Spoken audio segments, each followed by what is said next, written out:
안녕하세요. 안녕하세요. 새해 처음 뵙습니다. 새해 건강하십시오.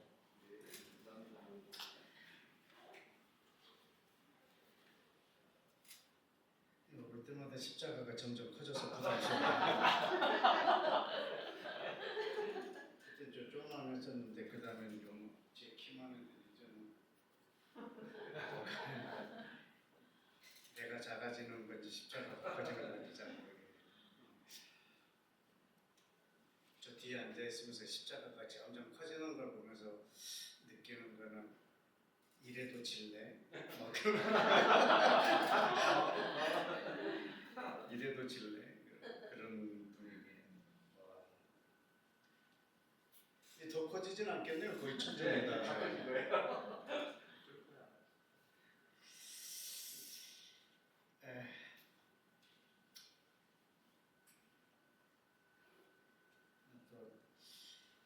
참 이스라엘의 평화 협정이 드디어 이제 이루어진 것 같은데 여러분 처음 만난 날이 벌써 재작년이죠. 재작년 10월에 이스라엘 전쟁이 났을 때 어떻게 이스라엘 위해서 기도할까 여러분하고 나누면서 이 모임이 저와의 만남이 시작됐는데 어느덧 이제 또 평화 협정을 맺어서 이제 그만하도 되나 싶은 마음도 있고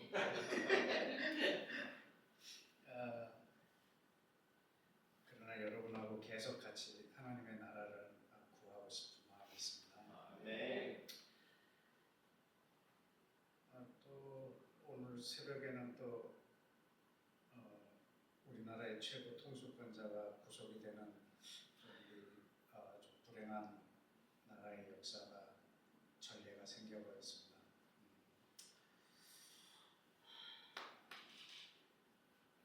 그래서 저는 오늘 물론 잠자고 일어나서 1시까지는 기다렸던 거는 같은데 잠자고 일어나서 하나님한테 그렇게 기도했습니다. 주님, 빨리 예수아가 이 나라의 대통령이 되셔야 된다고 속히 다스려달라고. 어떤 사람이 대통령이 돼도 이 나라는 여전히 혼돈 가운데 있을 것 같은데 속히 우리 예수아가 이 나라의 대통령이 되어달라고 그렇게 기도했습니다. 요즘처럼 우리 국민들이 나라를 걱정하는 때도 없는 것 같아요. 사실 나라라는 것이 우리한테는 공기처럼 의식되지 않아야 되는 건데 온 국민이 나라를 걱정하고 거리에서 투쟁하고 그 영하 10도 가까이 되는데 그 은박지 하나 쓰고 그 앉아있는 그 모습 양평에서 너무 부끄러웠어요. 그래서 그래도 나도 마당에 잠깐 나왔는데 머리가 멈추셔서 얼른 들어와 버렸는데 그냥 그 사람들이 밤새 그러고 앉아있는 모습이 참 너무 대단해 보였어요.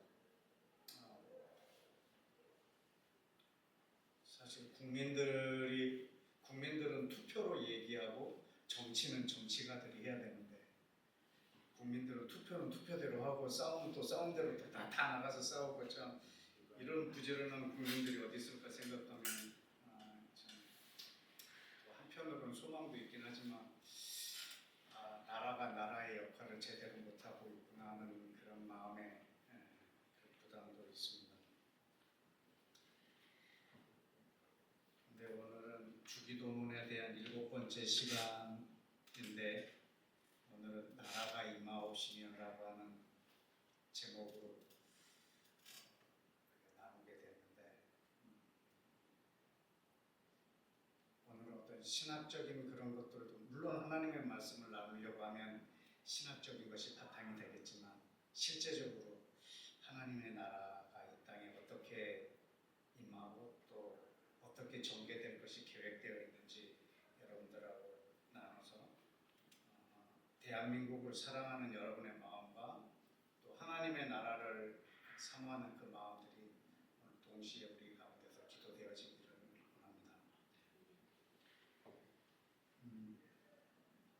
이 나라가 임하옵시며라고 하는 이 말은 어떤 제3의 공간에, 미지의 공간에 어떤 이미 만들어진 나라가 이 땅에 이렇게 오는 것이 아니라 나라가 임하옵시며라고 하는 말의 뜻은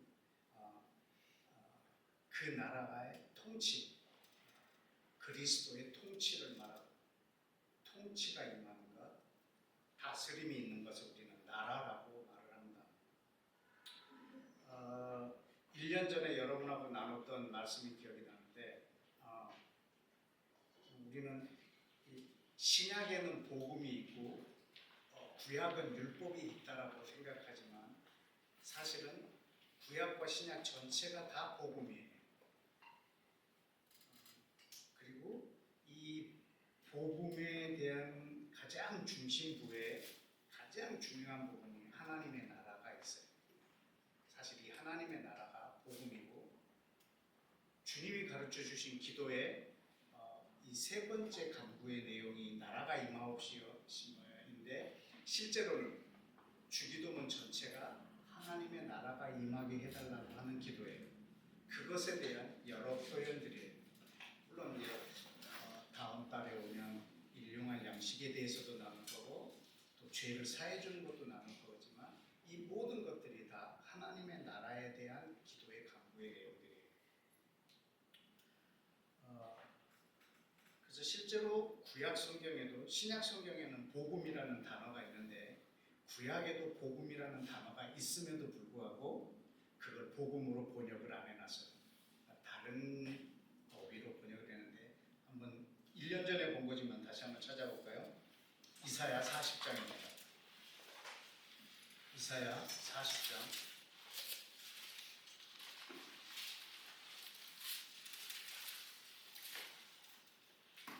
저는 하나님의 나라를 사모하는 자로서 구약에서 제일 좋아하고 마음에 드는 구절이 이 이사야 40장과 52장에 있는 두 구절입니다.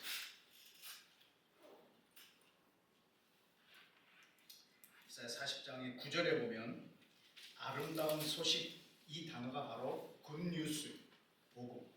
복음이라는 단어를 여기는 아름다운 소식이라고 번역을 해놨어요.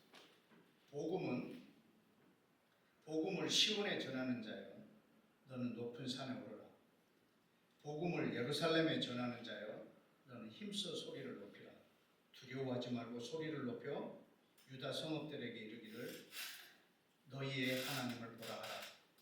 보라, 주 여호와께서 장차 강한 자로 임하실 것이요 친히 그의 팔로 다스릴 것이라. 보라, 상급이 그에게 있고 보응이 그 앞에 있으니 라고 있습니다. 친히 강한 자로 임하셔서 그의 팔로 다스릴 것, 이것이 바로 복음입니다.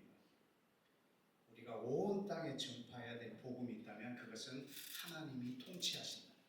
하나님이 다스리신다. 이것이 우리가 전할 복음이고 우리가 날마다 섬겨야 될 복음이고 우리가 순종해야 할 복음이고 하나님이 다스리신다. 그러면 나는 그 다스림에 순종하고 복종하는 것이 우리들의 하나님의 백성의 헌신이고 삶이기 때문입니다. 52장을 한번 볼까요? 52장은 아름다운 소식이라고 되어 있지 않고 7절에 좋은 소식, 이것을 굿뉴스, 복음이라고 표현을 했습니다. 좋은 소식을 전하며 복음을 전하며 평화를 분포하며 복된 좋은 소식을 가져오며 구원을 분포하며 시온을 향하여 이르기를 뭐라고요? 내 하나님이 통치하신다 하는 자의 산을 넘는 발이 어찌 그리하였다. 신약에서도 뭐라고 그러냐면 복음을 들고 산을 넘는 자들의 발이 얼마나 아름다운 복음인지. 그 복음이 뭐냐면 하나님이 통치하신다. 이것이 우리가 전해야 될 복음이에요.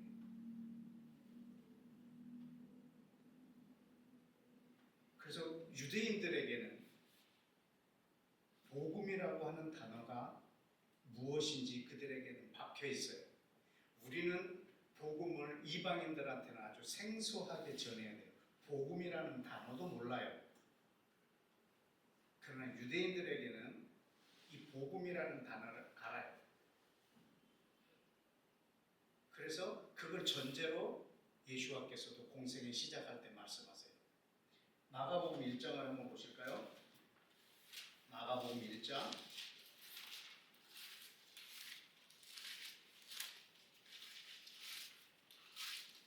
14절에 요한이 잡힌 후 예수께서 갈릴리에 오셔서 하나님의 복음을 전파해요. 예수께서 복음을 전파하시는 거예요. 다 같이 이르시되 때가 찼고 하나님의 나라가 가까이 왔으니 회개하고 복음을 믿으라 하시더라. 아멘. 여러분, 예수님이 복음을 전하세요. 공생의 시작 즈음에 그때 무슨 복음이 생겼을까? 우리는 복음이 그분이 나를 위해서 죽으시고 부활하시고 그리고 승천하시고 우리에게 소망을 줘서 그분의 이름을 믿고 그분의 죽음이 내 죄 사함의 동기였다라는 것을 믿음으로 고백하는 자에게 주어지는 그 복음이라고 우리는 듣고 있지만 지금 그 사건이 이루어지기 전입니다.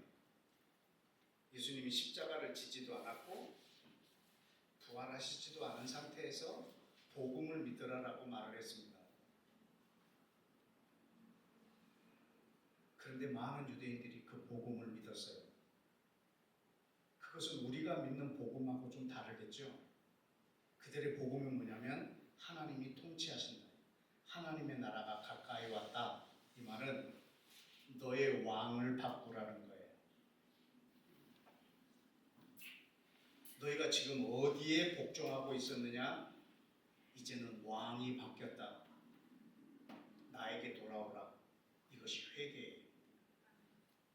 회개는 아버지께 돌아오는 거예요.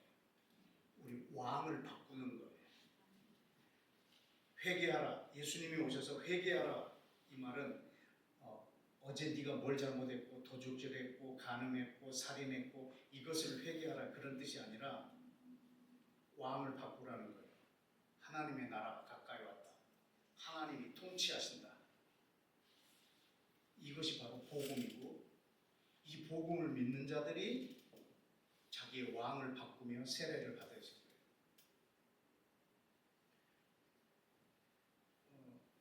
우리는 하나님이 통치하신다 이것이 복음이 되지 않을 것 같은 거예요. 오늘 처음 예수와를 전하는 사람들에게 하나님이 통치하신다가 진짜 기쁜 소식일까? 우리 한국의 정치가 얼마나 망가져야 하나님이 통치하신다 이것이 그들에게 먹혀질까? 꼭 그 나라의 정치가 붕괴되어야 하나님의 통치를 기대하게 될까? 아니면 아무리 붕괴된다 해도 하나님의 통치에 대해서는 콧방귀도 끼지 않을까? 근데 그분이 통치하신다라고 하는 것은 아주 실제적인 거예요. 근데 우리는 하나님의 나라를 내가 죽어서 가는 나라로 생각을 하고 있는 거예요. 내가 죽어서 가는 나라를 하나님의 나라, 천국이라고 생각하는데 성경에서는 그것을 뒷받침할 기절이 거의 없어요. 그럼에도 불구하고 우리는 네가 예수님을 믿으면 네가 죽어서 천국 간다. 이것이 하나님 나라의 복음이라고 우리는 생각을 하고 있어요. 그렇게 하는 한 이 땅에 하나님의 나라가 임하고 오고 우리가 간청하는 것은 의미가 그다지 없을 것 같습니다. 민주주의는 주권이 국민에게 있어요. 그러나 킹덤 오브 갓, 하나님의 나라는 주권이 하나님께 있어요. 그래서 왕이 누구냐가 굉장히 중요한 나라예요. 왜냐하면 이거 왕정 국가예요. 별로 우리한테는 좋은 어감은 아니지만 여기는 독재 국가예요. 예수와께서 영원토록 독재하시는 나라예요.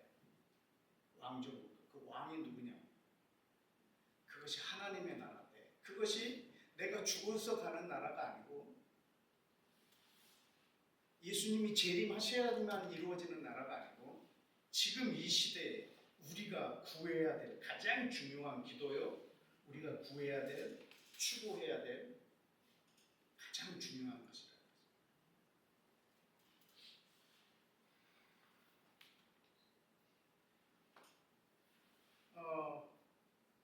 저는 그 일본이 우리나라를 통치하던 그 시대를 배경으로 한 영화나 드라마 이런 것은 빼놓지 않고 본다고 한번 말씀드린 적이 있는데 최근에도 하얼빈을 보고 왔어요. 별로 재미는 없었어요. 그냥 좀 제가 생각했던 것만큼 강한 임팩트는 없어요. 여태까지 본 것 중에서는 영상은 멋있었는데 별로. 그런데도 그것을 보면서도 제가 느꼈던 건 있어요.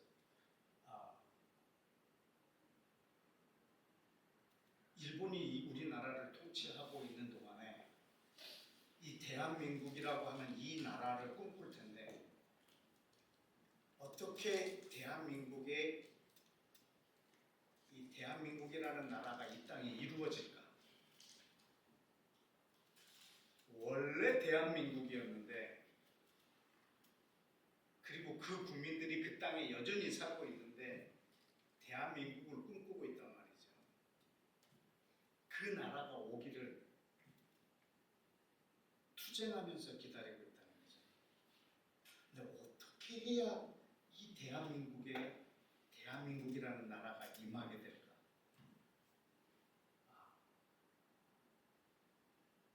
그거는 일본을 내쫓아야 가능하겠고 일본을 이 조선 땅에서 제거해야만 사라져야만 저들이 패배해서 물러가야만 이루어질 수 있는 나라더라. 그래서 그 독립운동가들이 폭탄 하나 던져서 대적을 수장을 또 죽이고 하는 이게 무슨 도움이 될까라고 얘기하지만 또 그런 움직임 하나하나가 대한민국을 이 땅에 임하게 하는 이루어지게 하는 그런 운동이다라고 생각을 하는 거예요. 근데 일본 입장에서는 이 대한민국을 일본이 통치하기로는 강제로 합병을 했어요. 그런데 일본이 우리 한국을 통치할 수가 없죠. 그래서 우리나라의 모든 것을 말살시켜버리는 거죠. 기억도 못하게. 우리 언어를 못 쓰게 하고 우리의 이름도 창씨 개명하게 하고 그리고 우리가 문화재를 가지고 자부심을 느낄까 봐 그것들을 다 가리거나 없애버리고 도무지 우리는 한국 땅에서 살지만 내가 한국인이라고 하는 정체성을 느낄 만한 것들을 다 없애버리는 거죠. 그래서 일제시대 때 태어나서 한 36살까지 산 사람은 그냥 자기가 일본인인 것처럼 살지 않았겠어요? 한국말도 잃어버리는 채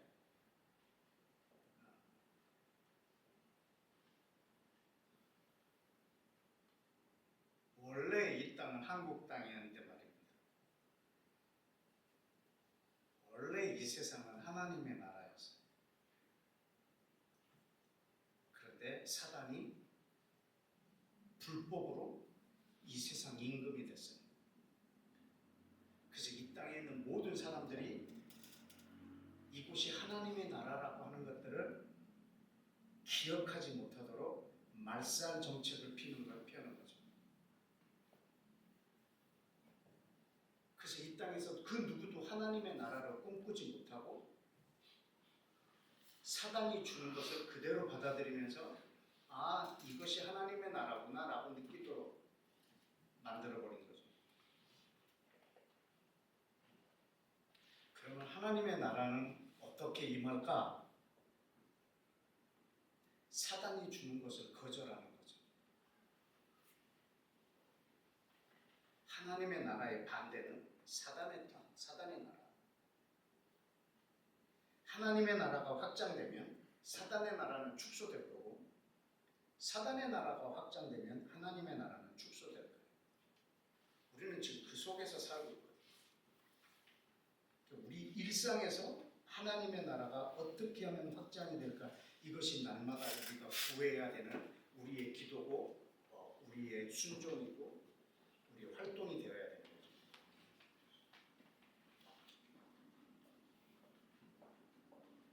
그러면 우리 그리스도인들 안에도 하나님의 나라를 아주 막연한 나라, 영적인 나라, 그냥 내 예수 믿으면 내 마음에 임한 나라, 거듭나면 그냥 들어가는 나라, 그냥 교회 생활하면은 일요일날 교회 나오면은 내가 하나님의 나라를 내가 살고 있다고 생각하는 거, 그리고 죽으면 천국 간다라고 하는 거. 사단이 해놓은 일들이 되게 많아요. 여러분 우리가 그 신조 사도신경 거기 보면 하나님의 나라를 위해서 하나님이 하신 열심, 예수님이 이 땅에 육신으로 오셔서 하나님의 나라를 운동을 하셨던 그 하나님의 나라의 운동의 열심, 이런 것들은 다 빼버렸어요. 전능하사 천지를 만드신 하나님, 이 창조주 하나님과 그리고 그 외아들 독생자가 바로 오시는 거예요. 이 사이에 어마어마한 하나님의 나라에 대한 하나님의 역사가 있거든요. 아브라함을 택하시고 이스라엘을 택하시고 이스라엘과 수천 년 동안 행동하신 그것인데 그것들은 다 빠져서 그냥 예수님이 바로 오신 거예요. 그 예수님이 이 땅에 오셔서 하나님의 나라 운동을, 병든 자, 귀신 들린 자, 그리고 나라의 복음을 전파하는 것, 이 모든 운동들을 다 빼버렸어요. 그리고 그냥 그가 죽으신 거예요. 그리고 부활하신 거예요. 우리는 그걸 믿으면 나는 심판을 면하고 영생 얻는 것. 그냥 이게 우리의 신조예요. 그 안에서 하나님의 나라를 꿈꿀 만한 신조를 다 빼버렸어요.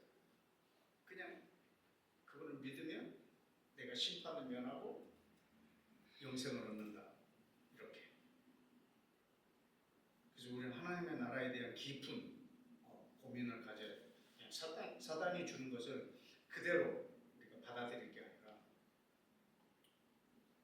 무슨 그 신앙 고백 자체가 사단이 만든 것이라고 생각하지는 않지만 아주 중요한 부분들이 빠져있기 때문에 우리가 하나님의 열심, 예수 그리스도께서 하나님의 나라에 대한 그분의 노력, 헌신들, 그리고 우리 가운데 이어지는 그 하나님의 나라에 대한 투쟁이 있어야 된다.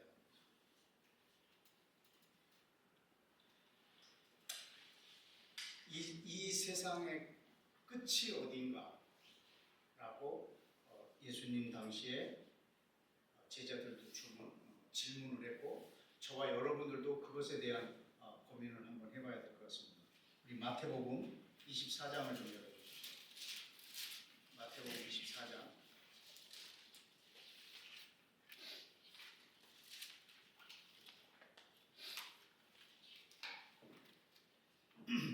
마태복음 24장 3절에 보면 함께 읽을까요? 시작. 예수께서 감람산 위에 앉으셨을 때 제자들이 조용히 와서 이르되 우리에게 이르소서 어느 때에 이런 일이 있겠사오며 또 주의 임하심과 세상 끝에는 무슨 징조가 있사오리까. 주께서 임하시는 때 그리고 그 세상 끝, 그 징조는 언제입니까? 라고 질문을 했어요. 14절에 이렇게 대답하셨습니다. 시작. 이 천국 복음이 모든 민족에게 증언되기 위하여 온 세상에 전파되리니 그제야 끝이오리라. 아멘. 이 천국 복음이라는, 이 천국이라는 단어가 킹덤 오브 갓이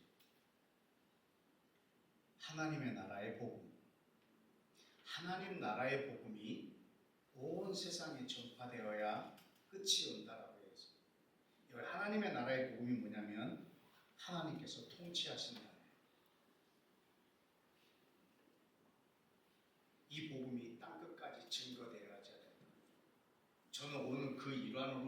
여러분에게 하나님의 통치를 말하고, 물론 여러분하고 지금 1년 넘게 나누고 있는 이 이야기 전체가 하나님의 나라에 대한 대화였습니다. 원유맨이라고 하는 하나님의 나라의 백성들을 여러분한테 계속 말해왔었고, 그리고 하나님의 통치하심에 대해서 시간마다 여러분들한테 표현했습니다. 근데 하나님의 나라가 이 땅에 임하는 게 사실 세 개의 단계를 거쳐요. 첫 번째 단계가 그분의 공생을 시작할 때, 아까 우리 마가복음 1장에서 하나님의 나라가 임했다, 이제 시작되었다라고 말합니다. 왜냐하면 성령이 이 땅에 있는 한 사람에게 임하셨기 때문에 시작된 거예요. 그분이 예수예요. 처음으로 하나님의 영이 사람에게 임하신 사건이에요. 그걸로 예수께서 하나님의 나라를 시작하셨어요. 그리고 지금도 진행 중이에요. 그리고 두 번째 하나님의 나라는 그분이 재림하신 거예요. 재림하셔서 1000년 동안 이 땅을 다스리실 거예요. 그게 두 번째 단계의 하나님의 나라예요. 세 번째 단계는 1000년이 끝나면 영원한 완성된 하나님의 나라, 그것이 영원히 다스리시는 세 번째 단계의 하나님의 나라예요. 첫째 단계는 그분의 공생애를 통해서 시작된, 그리고 현재 진행 중이고 그분이 재림하실 때까지 이것이 1단계의 하나님의 나라예요. 재림하시고 1000년간 두 번째 단계. 세 번째 단계는 1000년이 끝난 후에 새하늘과 새 땅과 함께 영원히 펼쳐질 완성된 나라예요. 근데 이 세 단계는 아까 말한 것처럼 대한민국에서 일본이 떠나가야 한국이 이루어지듯이 하나님의 나라에서는 사단의 세력들이 제거되어져야 하나님의 나라가 온전히 서는 거예요. 자, 사단의 나라가 언제 패했냐면 예수와의 공생을 통해서, 십자가를 통해서 사단이 패배를 해요. 그리고 두 번째 단계의 패배는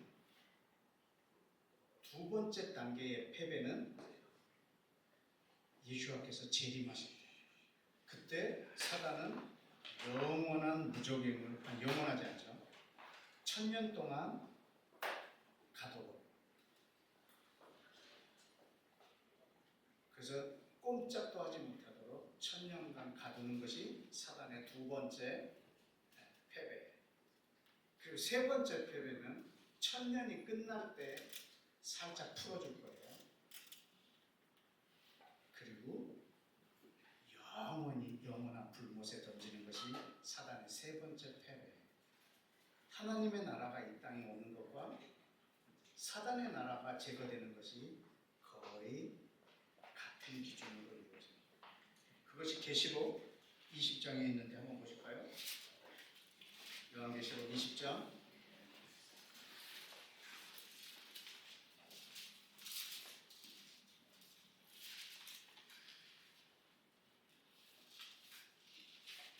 2절, 용을 잡으니 곧 옛 뱀이요 마귀요 사단이라 잡아서 1000년 동안 결박하여 부조경에 넣고 잠그고 그 위에 임봉하여 1000년이 찰 때까지 다시는 만국을 미혹하지 못하게 하였는데 그 후에는 반드시 잠깐 노일이라.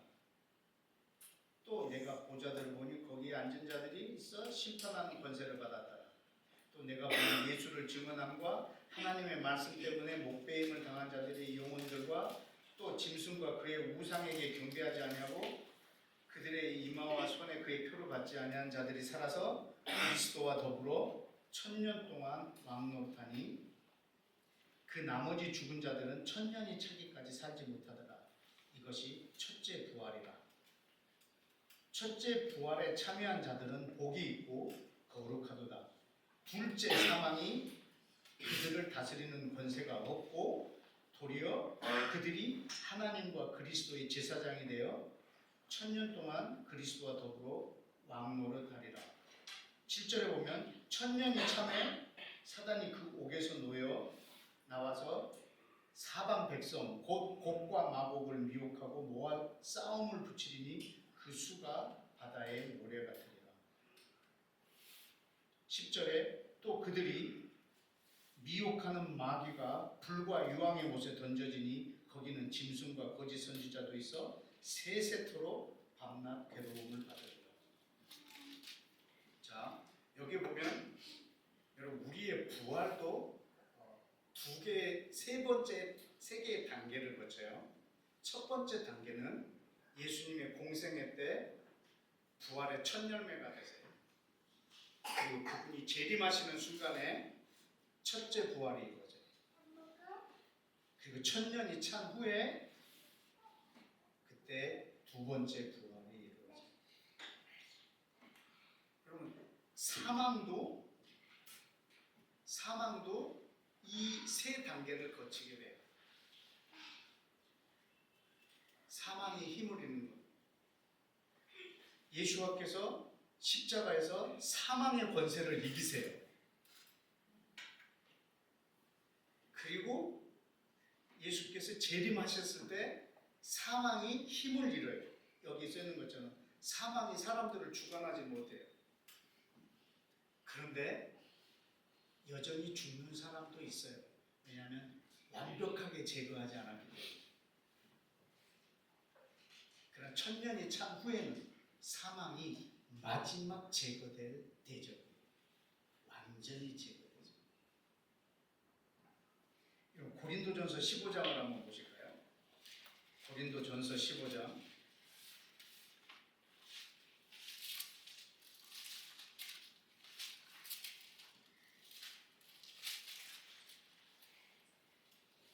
23절에 그러나 각각 차례대로 되리니 먼저는 첫 열매인 그리스도요 다음에는 그가 강림하실 때에 그리스도에게 속한 자요 그 후에는 마지막이니 그가 모든 통치와 모든 권세와 능력을 멸하시고 나라를 아버지 하나님께 바칠 때다. 1000년 통치가 끝나면 이 나라를 예수와께서 아버지에게 바치세요.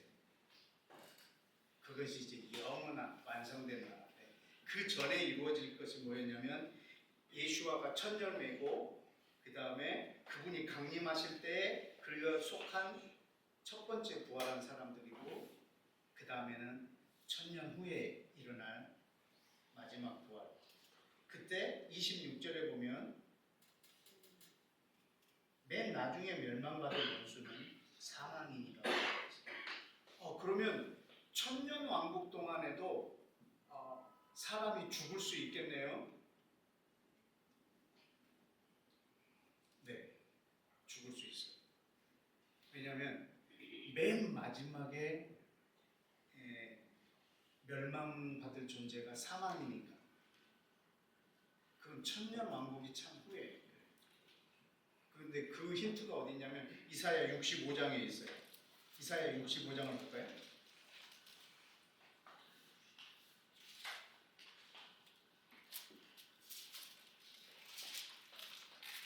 이사야 65장, 66장 이 부분은요, 그 천년 왕국 그때를 그리고 있는 장이에요.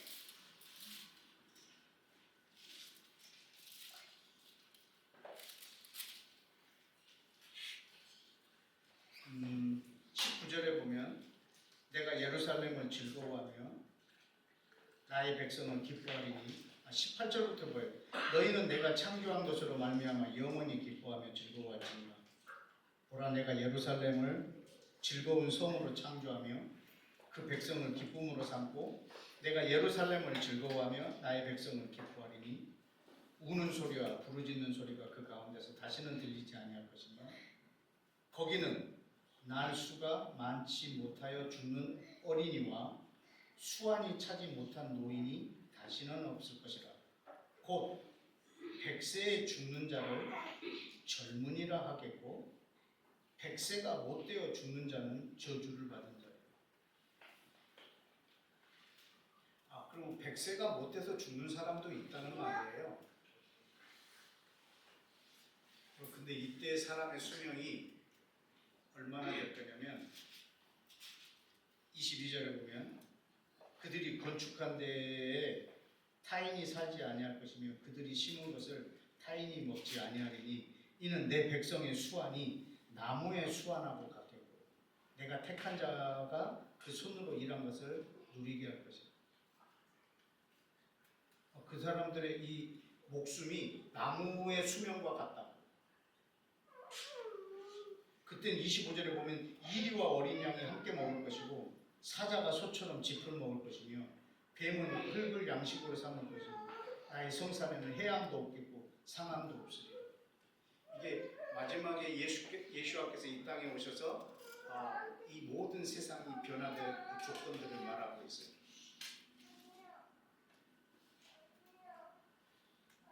그때 사람의 수명이 천년을 찰 거예요.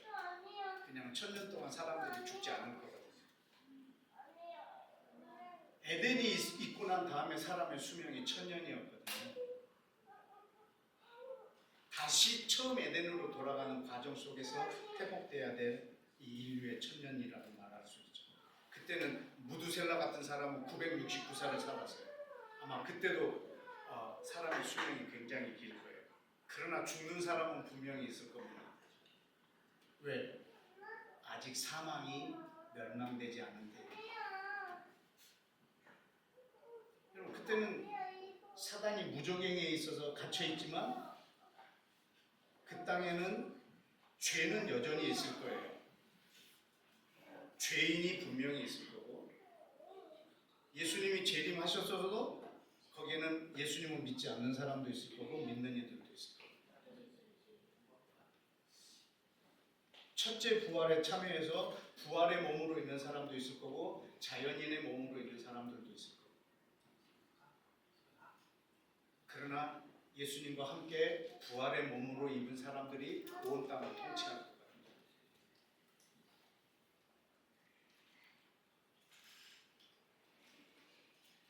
그래서 죄를 지은 사람들이 아마 죽을 거예요.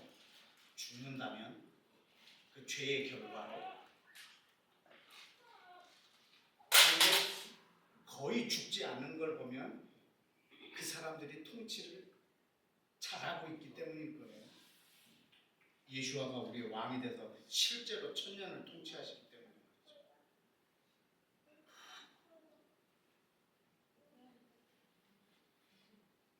예수와께서 이 땅에 오셔서 1000년 동안 이 땅을 다스릴 걸 저는 기대하고 있고 그분이 오시지 않았어도 지금도 저는 그분의 통치를 받길 원하고 받고 있고 그러나 지금 이 시대와 오는 시대가 분리되어 있지 않은 거예요. 지금 이곳에서 그 나라를 사는 사람들이 그 나라의 통치자가 될 거거든요. 물론 이건 우리나라는 실패했어요. 일본이 우리 한국을 통치하고 있을 때 그리고 일본이 항복하고 본국으로 다 철수했을 때 이 나라를 다스릴 방법이 없는 거예요. 그래서 미국이 잠시 임시로 이 나라를 다스렸어요. 그런데 능력이 안 돼요. 언제까지?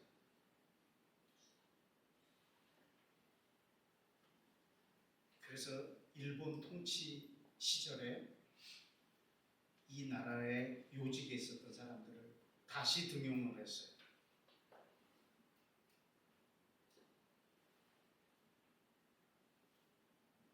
아주 쓰라린 이 나라의 역사이기도 해요. 사실은 이 나라의 독립을 위해서 자기 몸을 바쳤던 사람들이 이 나라의 요직이 되어야 돼요. 그러나 지금 현재로는 독립운동을 했었던 사람들은 기초생활수급자들이에요. 많이. 왜? 그때 그 사람들이 다시 득세를 해버렸기 때문에. 이 나라가 기억을 해줘야 되는데, 독립운동하면서 자기의 삶을 다 바쳤던 이들을 이 나라가 기억해줘야 되는데 못했거든요. 근데 하나님의 나라는 실패가 없으리라고 저는 믿습니다. 우리가 이 나라를 살고 있는 동안에 하나님의 나라를 위해서 헌신하고 투쟁했던 사람들, 예수와가 이 땅에 왕으로 오셨을 때 그 사람들을 등용할 것입니다. 부활의 몸으로 온 땅을 정의와 공의로 다스릴 것입니다. 1000년 동안 우리는 그리스도와 함께 왕노릇할 것입니다. 그런 자격이 있는 자들이 죽었다면 그때 부활할 것이고, 그 자격이 있는 사람이 예수님 재림 때 우리가 생전에 있다면 부활체로 바뀔 거예요. 그래서 이 땅에 존재하는 모든 자연인들을 부활체로 바뀐 이들이 통치하게 될 것입니다. 그리스도와 함께 1000년 동안. 그게 어떻게 가능하죠? 실제로 지구상에서 가능했었거든요. 예수와께서 부활체로 계시고 제자들은 자연인으로 같이 있었어요. 그때 공존했어요. 예수와께서는 시간과 공간을 초월해서 다니셨고 제자들은 자연인으로 있어요.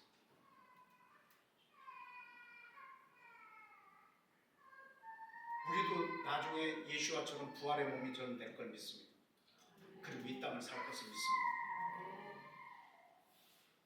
그리고 이 땅에는 예수님을 대적하는 사람들도 있을 거고 여전히 죄가 있을 것이고, 사단을 마지막에 잠깐 풀어줄 때 그때 이 사단은 그들을 전체를 유혹을 해서 아마 예수와를 대적하게 될 것입니다. 그때 그 전쟁은 어마어마한 전쟁이 될 것입니다. 이 세상 끝에서 천년왕국이 시작되는 그 기점, 여기에 아마겟돈 전쟁이 있을 거고, 천년왕국이 끝나고 영원한 나라가 이루어지는 그 지점에는 큰 또 한 번의 전쟁으로 그들을 다 멸할 것입니다. 그때 분리시키는 거예요. 양과 염소로, 영생과 영벌로. 그래서 영생을 얻은 자는 우리가 소위 말하는 천국, 그렇지 않은 자들은 사단과 함께 영벌로. 그때 분리할 거예요. 그 전까지는 분리가 안 될 거예요. 천년왕국 동안에도 분리는 안 될 거예요. 왜냐하면 천년왕국이 끝나야 분리시킬 거니까 같이 공존할 거예요. 예수와께서 이 땅을 정의와 공의로 다스리실 거예요. 악이 없다면 정의와 공의로 다스리는 것이 이런 말조차 성립이 되지 않아요. 악도 함께 있기 때문에 정의와 공의로 다스릴 거예요. 이 땅에 어떤 인간도 그런 예수와의 통치를 받아본 적이 없는 그런 통치를 예수와께서 하실 거예요. 사람뿐만 아니라 짐승들에게까지. 그래서 사자들이 풀을 뜯고 어린아이들이 독사독에 손을 놓고 하는 그런 세상, 잃어버렸던 에덴이 다시 회복되는 그런 세상, 그 나라의 이 천년을 우리는 기대하고 있습니다.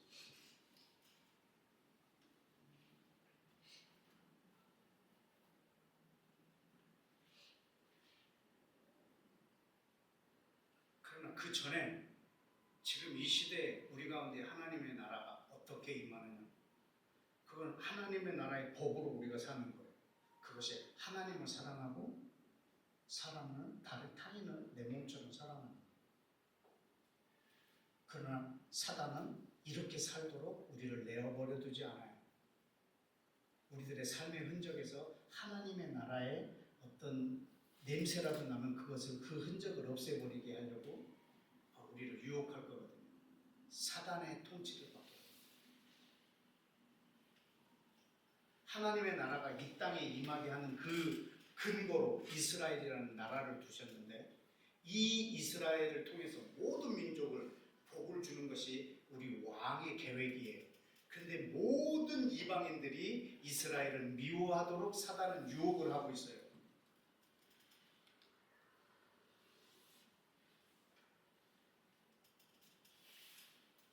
그래서 이 성경에 이스라엘이라는 단어가 수천 번 나와도 우리는 그 이스라엘로 한 번도 읽은 적이 없어요. 그냥 나로 읽어버리지. 이 사단의 계획 중에 하나예요.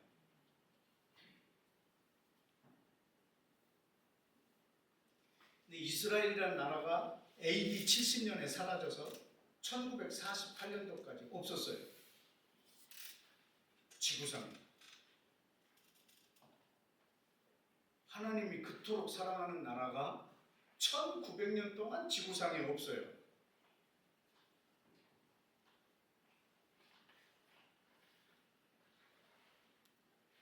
그때 하나님은 뭐하고 계셨을까? 능력이 없으셨을까? 아니에요. 로마서 11장에 보니까 그 기간이 이방인을 돌아오게 하는 기간이에요. 저들을 잠깐 넘어뜨리고 그 구원이 이방에 가게. 그래서 충만한 이방인이 차면 저들을 회복시킬 이 계획을 갖고 있는 거예요. 그 사이에 사단은 우리들을 전부 속여버린 거예요. 하나님은 이스라엘을 버렸다. 이렇게. 그래서 우리 크리스천들은 하나님이 이스라엘을 버렸다라고 믿는 거예요. 그럼 이스라엘이, 성경에 있는 이스라엘이 누구냐? 아, 그건 나다.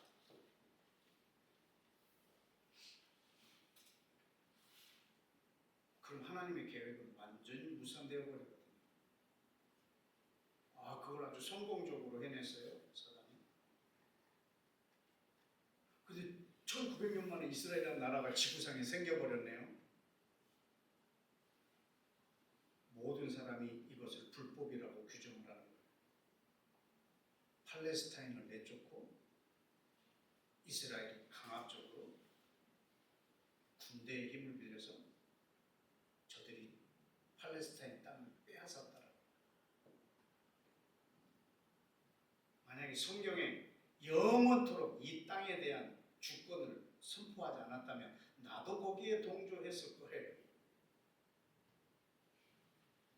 근데 어떻게 여러분 1900년 만에 나라가 생기겠어요? 이거 온 열방에 하나님의 하나님 되심을 보여주는 건데 이 정서 자체를 사단은 제거해 버리려고 노력을 했죠. 이방인한테만 이 작업한 거 아니에요. 사단은 유대인한테도 그 작업을 했어요. 유대인한테는 뭘 못 보게 했냐면 예수와를 못 보게 했어요. 예수와가 누구냐면 유대인 자기 백성을 저들의 죄에서 구원할 자예요. 자기 땅에 자기 백성에게 왔는데 자기 땅에 있는 자기 백성이 자기를 거절한 거예요.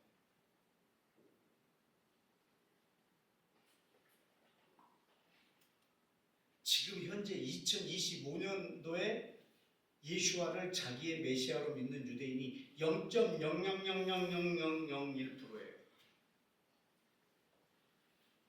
99.9999%가 예수와를 증오해요. 안 믿는 정도가 아니라 증오해요. 증오해요.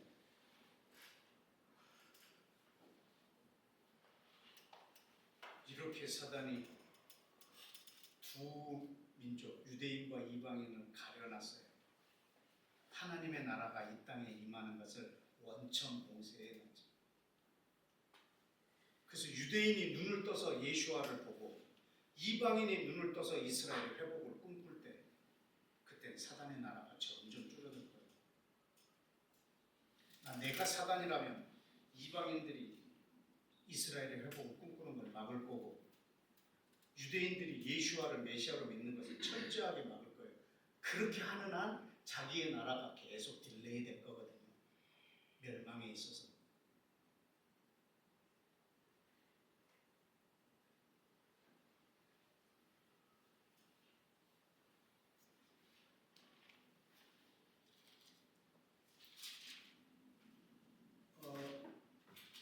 스가랴 14장에 한번 보시면요. 거기에도 그 천년왕국 때 일어난 일을 조금 기록해놨어요. 그런 곳에서 우리는 힌트를 조금씩 얻을 수 있는 거예요. 스가랴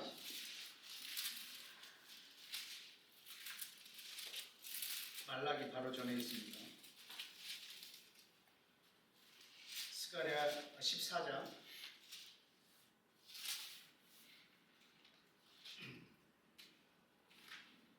1절에 여호와의 날이 이르리라. 이게 예수와의 그 재림하는 날이에요. 9절에 보면 여호와께서 천하의 왕이 되시리니, 이때가 천년 왕국의 그 시작을 말하고 있는 거죠. 그때 16절에 보면 예루살렘을 치러 왔던 이방 나라들 중에 남은 자가 있어요. 이 사람들이 그 부활의 몸은 아니지만 일반인으로 자연인의 몸으로 존재하는 자들. 이 사람들은 아마겟돈 전쟁에서 아마 생존자들일 거예요. 나라 중에 남은 자가 해마다 올라와서 그 왕 만군의 여호와께 경배하며 초막절을 지킬 것이다. 그때 초막절을 지키려고 그 열방의 남은 자들이 예루살렘으로 와서 절기를 지킬 거라는 거죠. 근데 17절에 보면 땅에 있는 족속들 중에 그 왕 만군의 여호와께 경배하러 예루살렘에 올라오지 아니한 자들에게는 비를 내리지 아니할 것인즉, 만일 애국 족속이 올라오지 아니할 때는 비 내림이 있지 아니하리니 여호와께서 초막절을 지키러 올라오지 아니하는 이방 나라들의 사람을 치시되 재앙을 그에게 내리실 것이다. 이때도 사람을 치시네요. 재앙도 내리고. 초막절을 지키러 오지 않는 이방인들을 치신답니다. 이게 천년왕국 때 일어나는 일들입니다. 그때는 열방이 절기를 지키려고 아마 예루살렘으로 가고, 예루살렘은 그 예배의 중심지가 될 것이고, 그 다음에 예수와는 그 예루살렘에서 온 땅을 통치하게 될 것입니다. 그 하나님의 나라의 그 멋진 장면을 이사야는 어떻게 표현하는지 볼까요? 이사야 2장 이사야 2장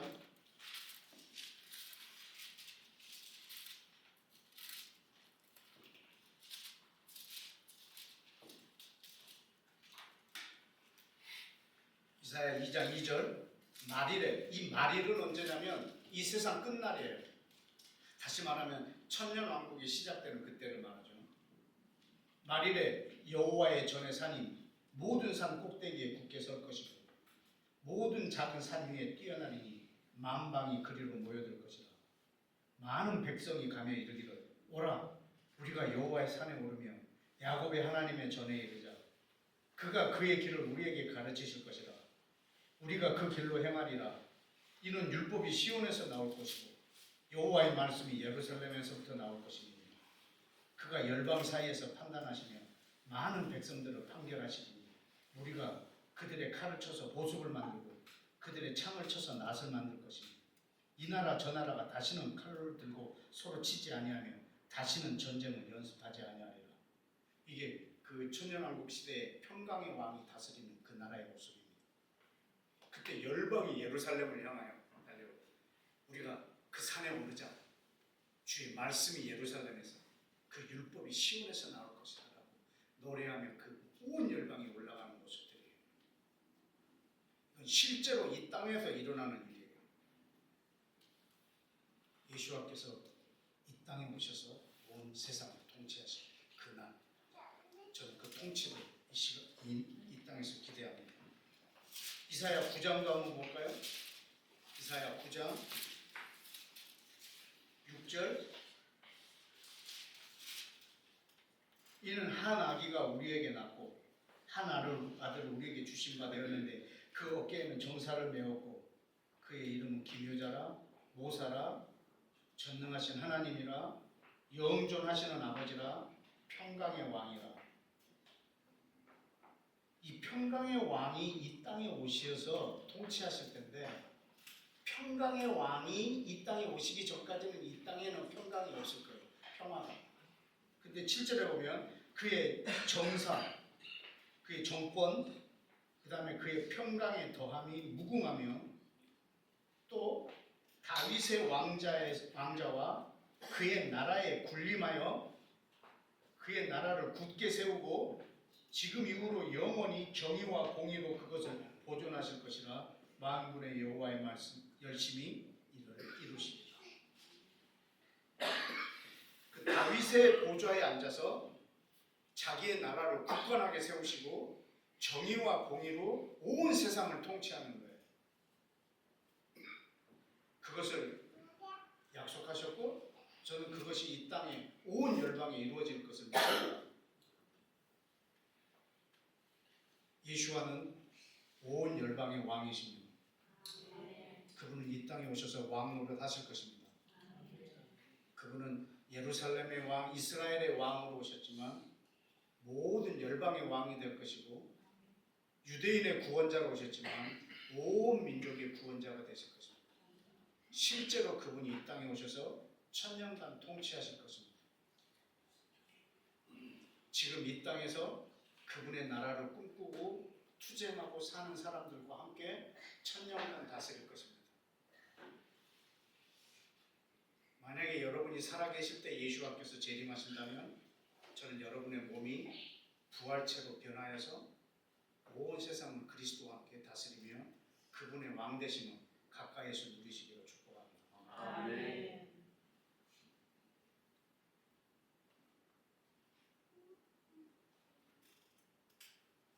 한 군데만 더 보고 기도할까요? 예레미야 31장. 이거는 이번에 말씀을 준비하면서 떠올랐던 건데 예레미야 31장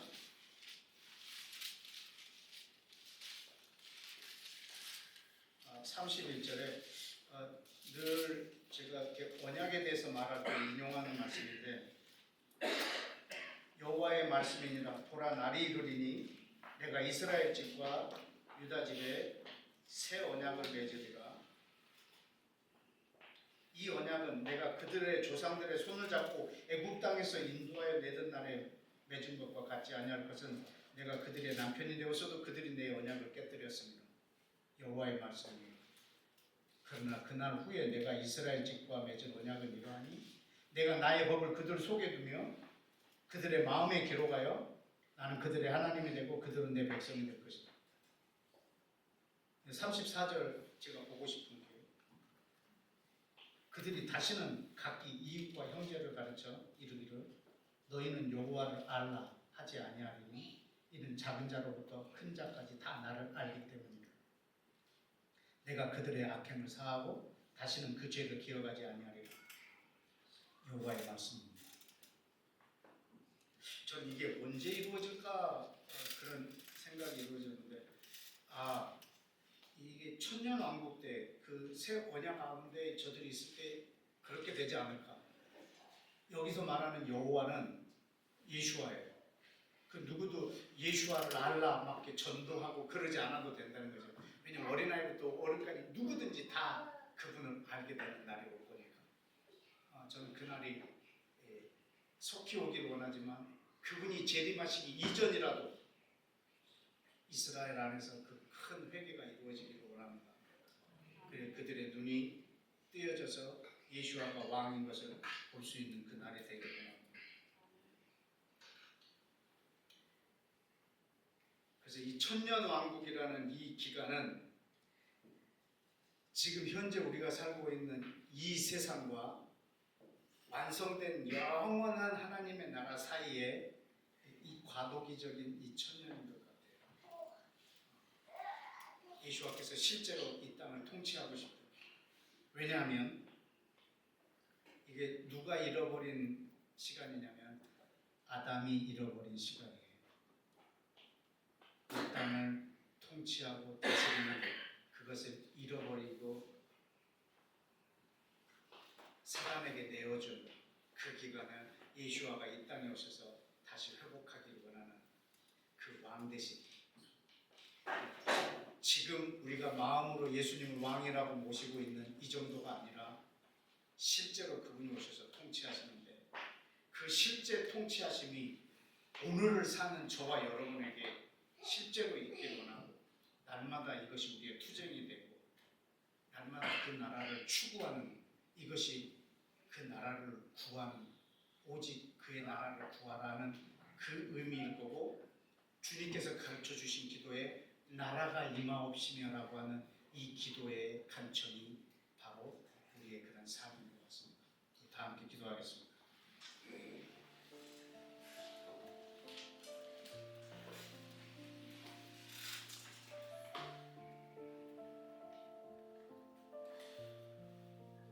오늘 지금 우리가 나누고 있는 이 말씀은 주님이 가르쳐 주신 기도, 왕께서 가르쳐 주신 기도 중에 있는 내용입니다.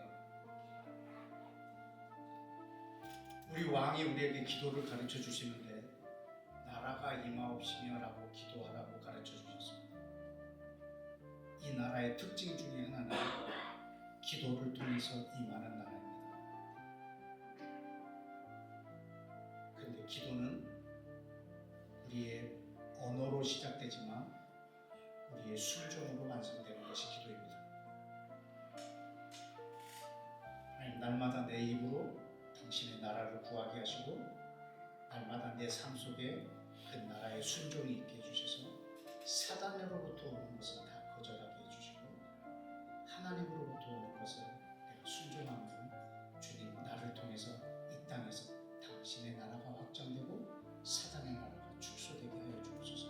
주님, 내 기도와 내 삶이 하나가 되게 하여 주옵소서. 당신의 나라가 임하기를 바랍니다. 우리 다 같이 한 목소리로 기도하겠습니다.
이 시간 다시 한번 기도하겠습니다.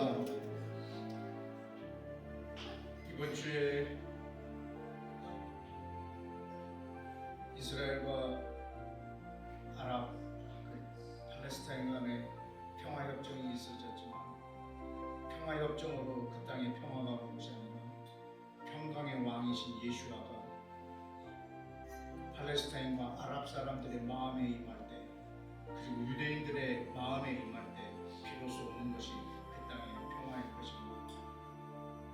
유대인들이 예수아를 믿고 아랍인들을 사랑하고 팔레스타인과 아랍 사람들이 예수아를 믿고 유대인을 사랑할 때 비로소 오는 평화가 이 땅에 오는 평화는 하나님의 나라일 것입니다.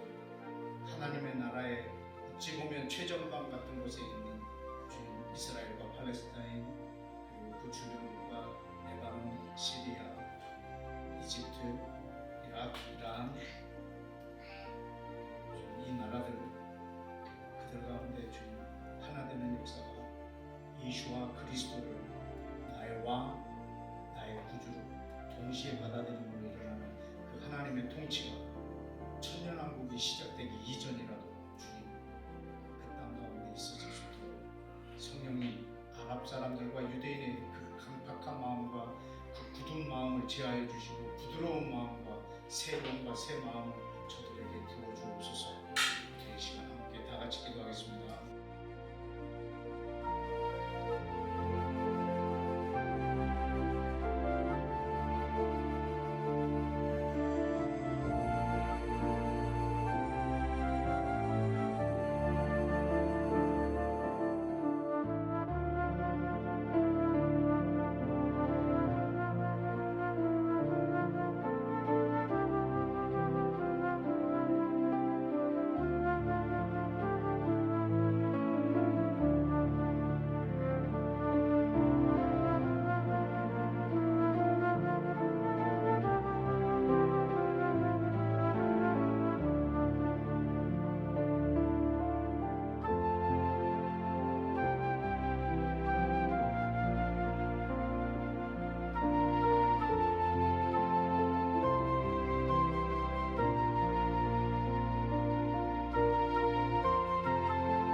다시 한번 기도하겠습니다.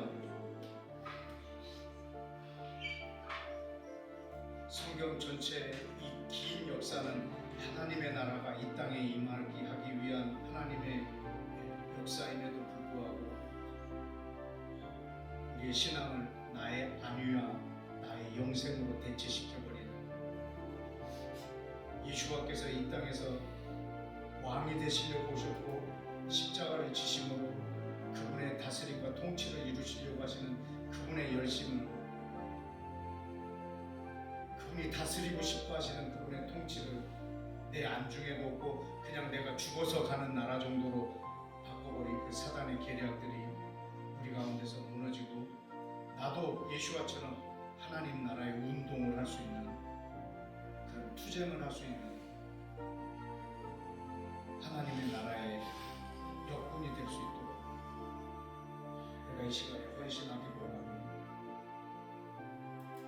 사단이 우리를 많은 영역에서 속여 그 사단의 속임수가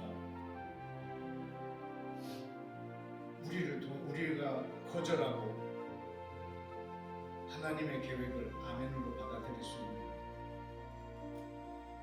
이 땅에 있는 모든 그리스도인들이 이스라엘을 볼 수 있는 눈을 허락해 주시고, 그리고 유대인들이 예수와가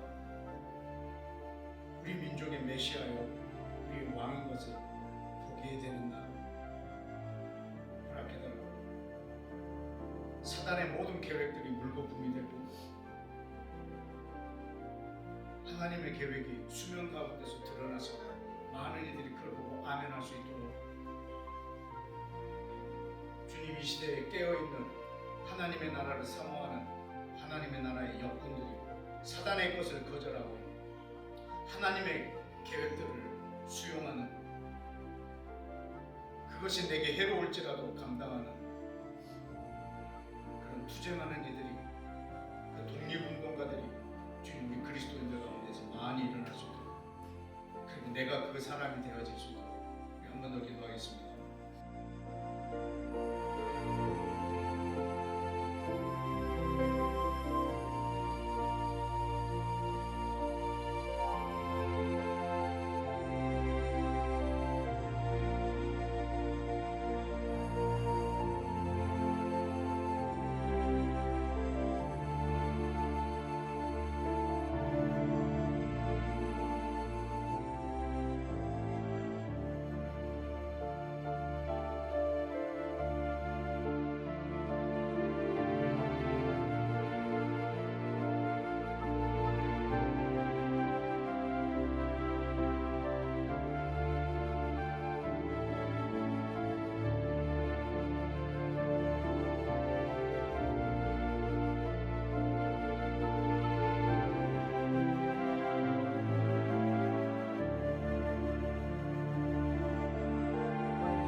우리 마지막으로 한 가지만 더 기도하겠습니다.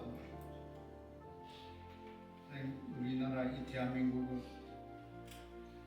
리더십이 부재한 이 나라 가운데 예수와 당신을 우리나라의 리더십으로 초청하고 주님 이 나라를 다스려 주옵소서.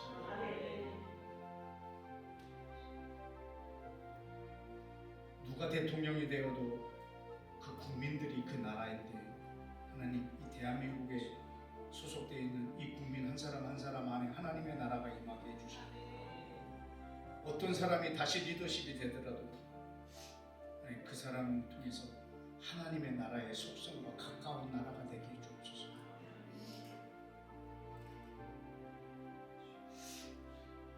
주여 이 나라를 긍휼히 여겨주시고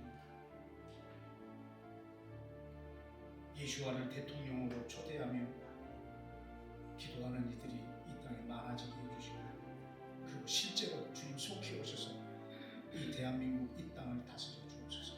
당신의 정의와 공의로 당신이 이 땅에 재림하시기 전이라도 주님 대한민국이 전 세계에서 가장 하나님의 나라에 가까운 그런 나라로 다른 나라에 영향을 미치는 K-팝, K-컬처, K-드라마, K-무비 같은 많은 나라에 영향을 미치는 그런 문화 콘텐츠가 있지만 K-킹덤, 하나님의 나라를 온 세상에 전염시키는 그 하나님의 나라에 가장 가까운 그런 나라가 될 수 있도록 주님 이 나라의 리더들과 온 국민들이 주님 당신의 나라를 사모하는 그런 국가가 되게 해 주옵소서. 계속 여러분 기도가 마친 후에도 연속해서 기도하며 돌아가시기 원합니다. 이렇게 다 같이 기도하겠습니다.